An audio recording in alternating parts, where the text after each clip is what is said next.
Rayo de luna, de Gustavo Adolfo Bécquer. Bienvenidos.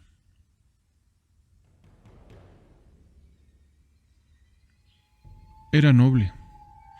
Había nacido entre el estruendo de las armas, y el insólito clamor de una tropa de guerra no le había hecho levantar la cabeza un instante ni apartar los ojos a un punto del oscuro pergamino en que leía la última cántiga de un trovador.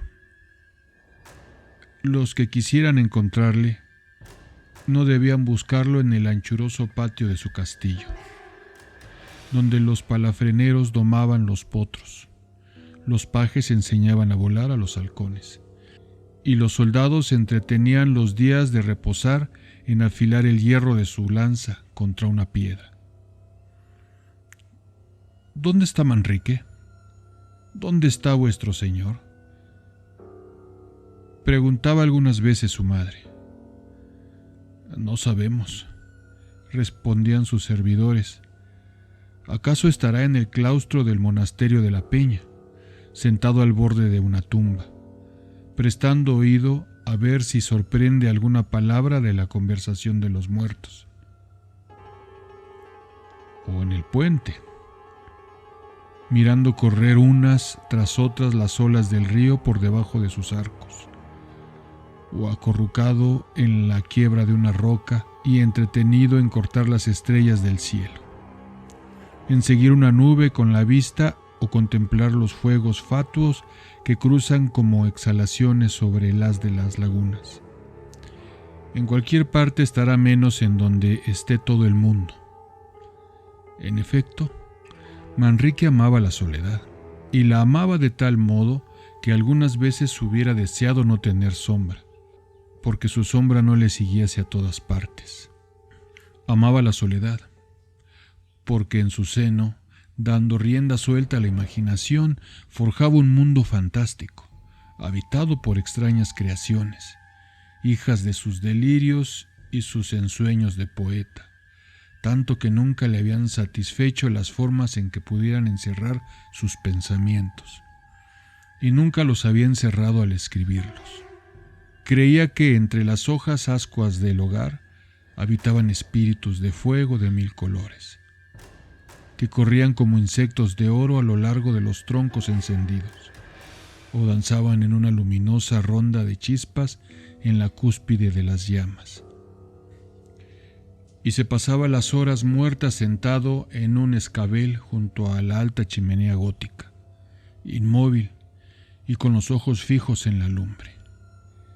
Creía que en el fondo de las ondas del río, entre los musgos de las fuentes y sobre los vapores del lago, vivían mujeres misteriosas, hadas, sílfides u ondinas, que exhalaban lamentos y suspiros, o cantaban y se reían en el monótono rumor del agua, rumor que oía en el silencio intentando traducirlo. En las nubes, en el aire, en el fondo de los bosques, en las grietas de las peñas, imaginaba percibir formas o escuchar sonidos misteriosos, formas de seres sobrenaturales, palabras ininteligibles que no podía comprender. Amar. Había nacido para soñar el amor, no para sentirlo. Amaba a todas las mujeres un instante. Amaba a todas las mujeres un instante. A esta porque era rubia, a aquella porque tenía los labios rojos, a la otra porque se cimbreaba al andar como un junco. Algunas veces llegaba su delirio hasta el punto de quedarse una noche entera mirando la luna, que flotaba en el cielo entre un vapor de plata, o a las estrellas que temblaban a lo lejos como los cambiantes de las piedras preciosas. En aquellas largas noches del poético insomnio, exclamaba: si es verdad, como el prior de la Peña me ha dicho, es posible que esos puntos de luz sean mundos. Si es verdad que en ese globo de nácar que rueda sobre las nubes habitan gentes. ¿Qué mujeres tan hermosas serán las mujeres de esas regiones luminosas? Y yo no podré verlas, y yo no podré amarlas. ¿Cómo será su hermosura? ¿Cómo será su amor? Manrique no estaba aún lo bastante loco para que le siguiesen los muchachos, pero sí lo suficiente para hablar y gesticular a solas, que es por donde se empieza. Sobre el Duero, se pasaba lamiendo las carcomidas y oscuras piedras de las murallas de Soria. Hay un puente que conduce a la ciudad del antiguo convento de los Templarios, cuyas posesiones se extendían a lo largo de la opuesta margen del río. En la época en que nos referimos, los caballeros de la Orden habían ya abandonado sus históricas fortalezas, pero aún quedaban en pie los restos de los anchos torreones de sus muros, aunque se veían, como en parte se ven hoy, cubiertos de hiedra y campanillas blancas, los macizos arcos de su claustro, las prolongadas galerías ojivales de sus patios de armas, en las que suspiraba el viento con un gemido, agitando las altas hierbas. En los huertos y en los jardines, cuyos senderos no hollaban hacía muchos años las plantas de los religiosos, la vegetación abandonada a sí misma desplegaba todas sus galas, sin temor a que la mano del hombre la mutilase, creyendo embellecerla. Las plantas trepadoras subían encaramándose por los añosos troncos de los árboles, las sombrías calles de los álamos, cuyas copas se tocaban y se confundían entre sí. Se habían cubierto de césped, los cardos silvestres y las ortigas brotaban en medio de los enarenados caminos, y en dos trozos de fábrica, próximos a desplomarse, el jaramago flotando al viento como el penacho de una cimera, y las campanillas blancas y azules, balanceándose como en un columpio sobre sus largos y flexibles tallos, pregonaban la victoria de la destrucción y la ruina. Era de noche, una noche de verano templada, llena de perfumes y de rumores apacibles, y con una luna blanca y serena, en mitad de un cielo luminoso y transparente. Manrique, presa de su imaginación de un vértigo de poesía, después de atravesar el puente, desde donde contempló un momento la negra silueta de la ciudad, que se destacaba sobre el fondo de algunas nubes blanquecinas y ligeras arrolladas en el horizonte, se internó en las desiertas ruinas de los templarios. La medianoche tocaba su punto. La luna, que se había ido remontando lentamente, ya estaba en lo más alto del cielo, cuando al entrar en una oscura alameda que conducía desde el derruido claustro a la imagen del Duero, Manrique exhaló un grito leve y ahogado, mezcla extraña de sorpresa, de temor y de júbilo. En el fondo de la sombría alameda había visto agitarse una cosa blanca, que flotó por un momento y desapareció en la oscuridad. La orla del traje de una mujer que había cruzado el sendero y se ocultaba entre el follaje, en el mismo instante en que el loco soñador de quimeras o imposibles penetraba en los jardines. Una mujer desconocida, en este sitio, a estas horas. Esa es la mujer que yo busco, exclamó Manrique, y se lanzó en su seguimiento rápido como una saeta. Llegó al punto en que había visto perderse entre la espesura de las ramas a la mujer misteriosa. Había desaparecido. ¿Por dónde? Allá lejos, muy lejos. Creyó divisar por entre los cruzados troncos de los árboles como una claridad o una forma blanca que se movía. es ella, que lleva alas en los pies y huye como una sombra, dijo, y se precipitó en su busca, separando con las manos las redes de la hiedra que se extendían como un tapiz de unos en otros álamos. Llegó rompiendo por entre la maleza y las plantas parásitas hasta una especie de relleno que iluminaba la claridad del cielo. Nadie.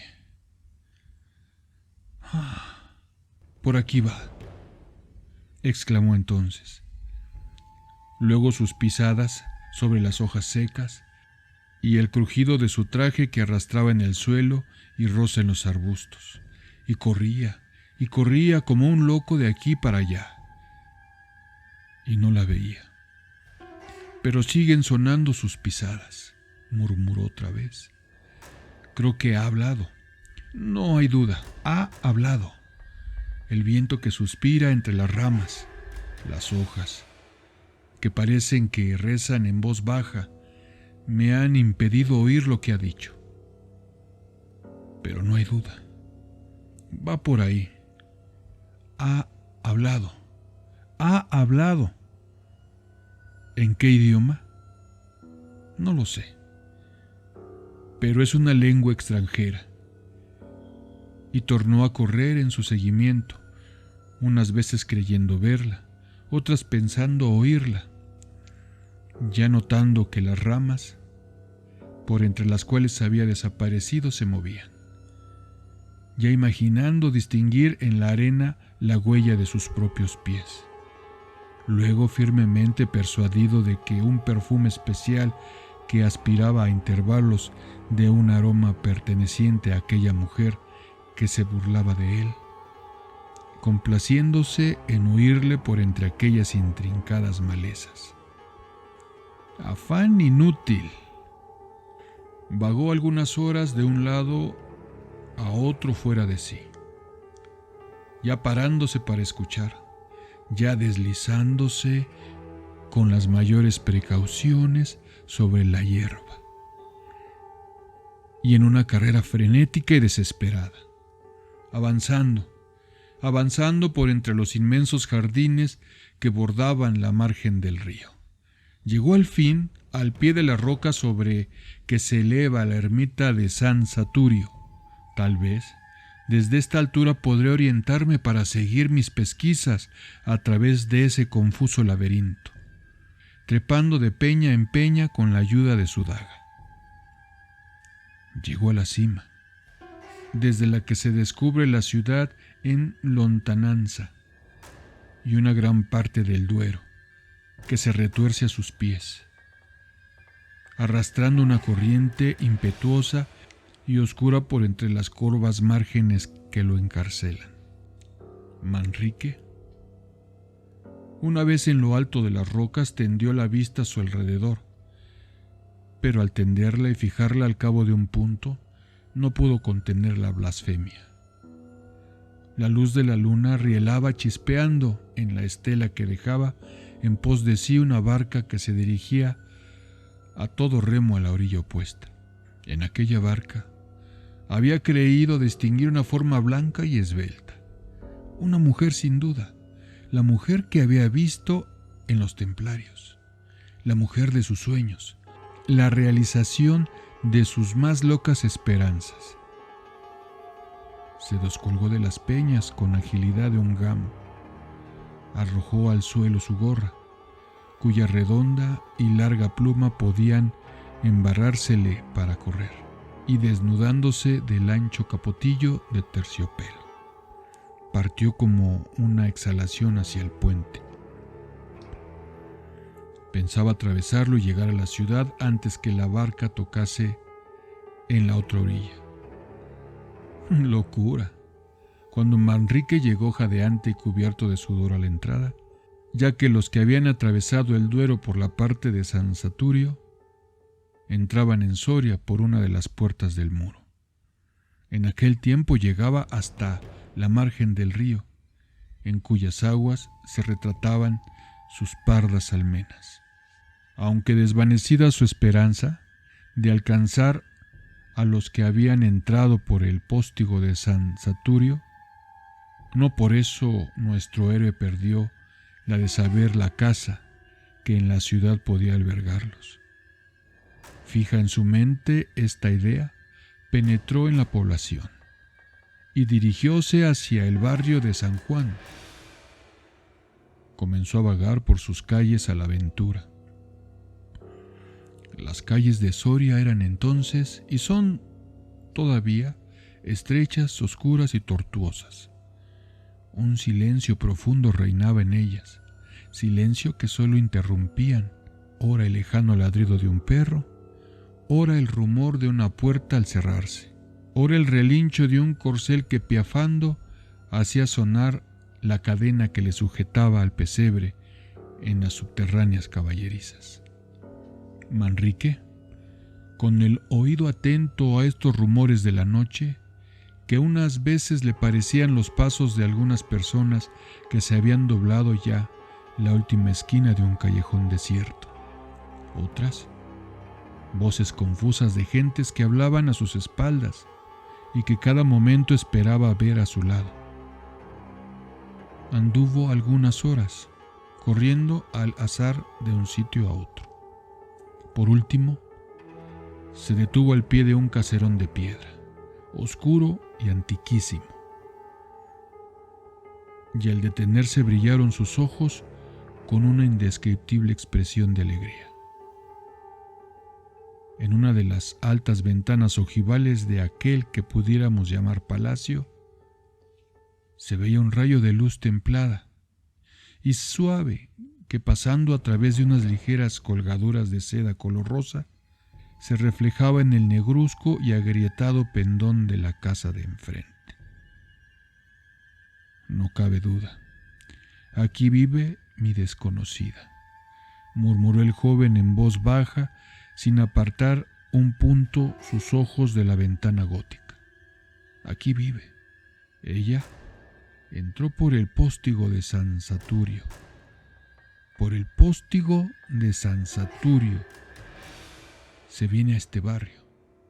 Y en este barrio hay una casa, donde pasada la medianoche aún hay gente en vela. ¿En vela? ¿Quién sino ella, que vuelve de sus nocturnas excursiones, puede estarlo a estas horas? No hay más. Está en su casa. En esta firme persuasión, y volviendo en su cabeza las más locas y fantásticas imaginaciones, esperó el alba frente a la ventana gótica, de la que en toda la noche no faltó la luz, ni él separó la vista un momento. Cuando llegó el día, las macizas puertas del arco que daban entrada al caserón, y sobre cuya clave se veían esculpidos los blasones de su dueño, giraron pesadamente sobre sus goznes, con un chirrido prolongado y agudo. Un escudero apareció en el dintel con un manojo de llaves en la mano, restregándose los ojos y enseñando al bostezar una caja de dientes capaces de dar envidia a un cocodrilo. Verle Manríquez y lanzarse a la puerta, todo fue obra de un instante. ¿Quién habita esta casa? ¿Cómo se llama ella? ¿De dónde es? ¿A qué ha venido a Soria? ¿Tiene esposo? Responde, responde, animal. Esta fue la salutación que, sacudiéndole el brazo violentamente, dirigió al pobre escudero, el cual, después de mirarle un buen espacio de tiempo con ojos espantados y estúpidos, le contestó con voz entrecortada por la sorpresa: en esta casa vive el muy honrado señor don Alonso de Valdecuellos, montero mayor de nuestro señor el rey, querido en la guerra contra moros. Se encuentra en esta ciudad reponiéndose de sus fatigas. Pero ¿y su hija?, interrumpió el joven impaciente. ¿Y su hija o su esposa o su hermana o lo que sea? No tiene ninguna mujer consigo. No tiene ninguna. Pues, ¿quién duerme allí, en aquel aposento, donde toda la noche he visto arder una luz. Allí duerme mi señor don Alonso, que como se halla enfermo mantiene encendida su lámpara hasta que amanece. Un rayo cayendo de improviso a sus pies no le hubiera causado más asombro que el que le causaron esas palabras. Yo la he de encontrar, y si la encuentro, estoy casi seguro de que la he de conocer. ¿En qué? Eso es lo que no podré decir, pero he de conocerla, el eco de sus pisadas o una sola palabra suya que vuelva a oír. Un extremo de su traje, un solo extremo que vuelva a ver, me bastará para conseguirlo. Noche y día estoy mirando flotar delante de mis ojos aquellos pliegues de una tela diáfana y blanquísima, donde día y noche se están sonando aquí dentro de la cabeza. El crujido de su traje, el confuso rumor de sus ininteligibles palabras. ¿Qué dijo? ¿Qué dijo? Ah, si yo pudiera saber lo que dijo, ¿acaso? Pero aún sin saberlo la encontraré. La encontraré. Me lo da el corazón y mi corazón no me engaña nunca. Verdad es que ya he recorrido últimamente todas las calles de Soria, que he pasado noches y noches al sereno, hecho poste de una esquina, que he gastado más de 20 doblas de oro en hacer charlar a dueñas y escuderos, que he dado agua bendita en San Nicolás a una vieja, arrebujada con tal arte en su manto de anascote, que se me figuró una deidad. Y al salir de la colegiata una noche de maitines, he seguido como un tonto la litera del arcediano, creyendo que el extremo de sus holapandas era el del traje de mi desconocida. Pero no importa. Yo la he de encontrar, y la gloria de poseerla excederá seguramente al trabajo de buscarla. ¿Cómo serán sus ojos? Deben de ser azules, azules y húmedos como el cielo de la noche. Me gustan tanto los ojos de ese color.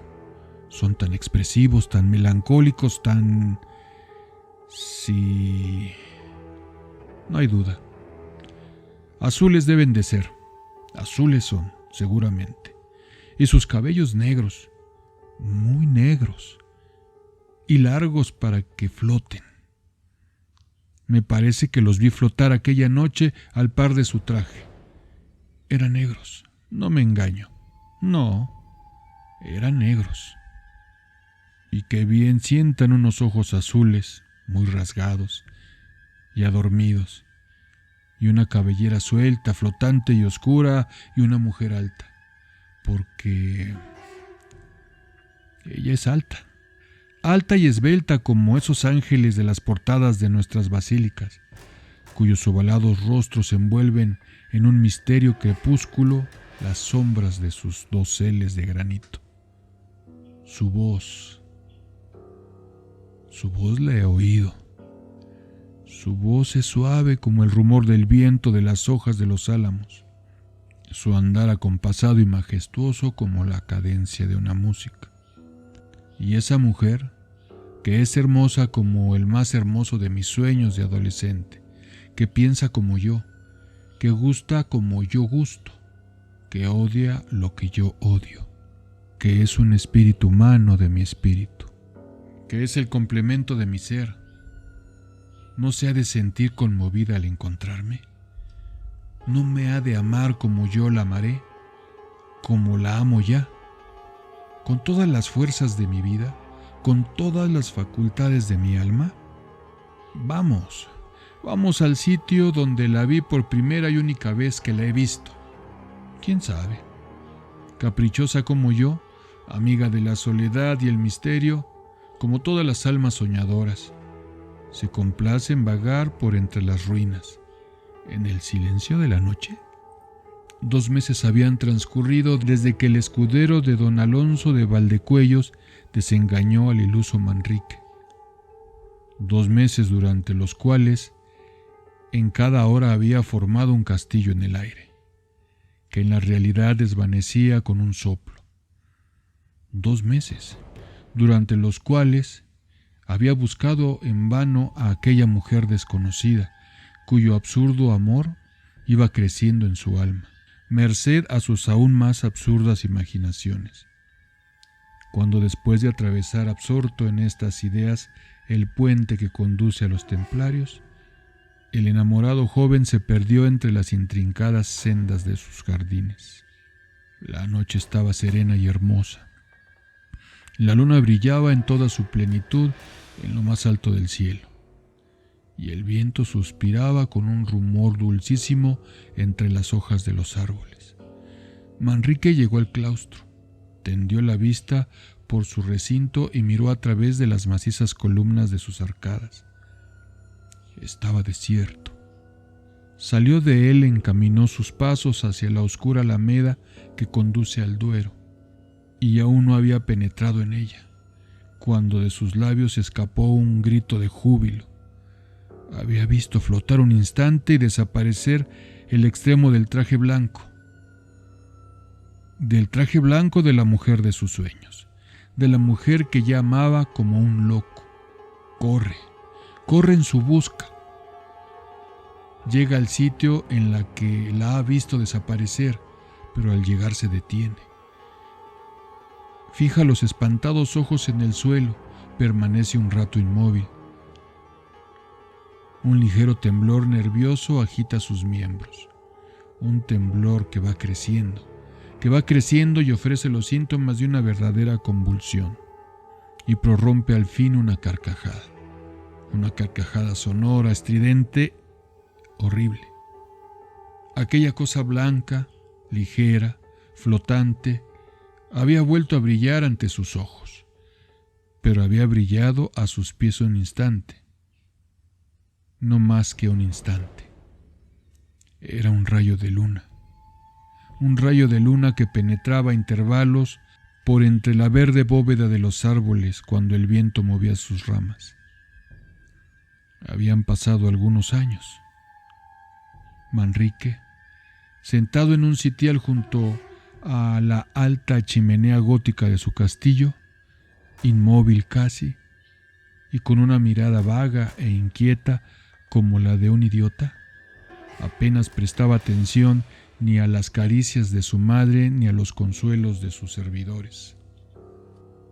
Tú eres joven, tú eres hermoso, le decía aquella. ¿Por qué te consumes en la soledad? ¿Por qué no buscas una mujer a quien ames y que amándote pueda hacerte feliz? El amor es un rayo de luna, murmuraba el joven. ¿Por qué no despertáis de ese letargo?, le decía uno de sus escuderos. Os vestís de hierro de pies a cabeza, mandáis desplegar al aire vuestro pendón de rico hombre. Y marchamos a la guerra. En la guerra se encuentra la gloria. ¿La gloria? La gloria es un rayo de luna. ¿Queréis que os diga una cántiga? La última que ha compuesto Monsén Arnoldo, el trovador provenzal. No, exclamó el joven incorporándose colérico de su sitial. No quiero nada. Es decir, sí quiero. Quiero que me dejéis solo. Cántigas, mujeres, glorias, felicidad, mentiras, todo, fantasmas vanos que formamos en nuestra imaginación y vestimos a nuestro antojo, y los amamos y corremos tras de ellos. ¿Para qué? ¿Para qué? ¿Para encontrar un rayo de luna? Manrique estaba loco. Por lo menos todo el mundo así lo creía. A mí, por el contrario, se me figuraba que lo que había hecho era recuperar el juicio. Esto fue Rayo de Luna, de Gustavo Adolfo Bécquer, y yo soy Víctor Ortiz. Si este contenido te ha gustado, suscríbete, dale like y comparte para que este material llegue a más personas. Hasta pronto.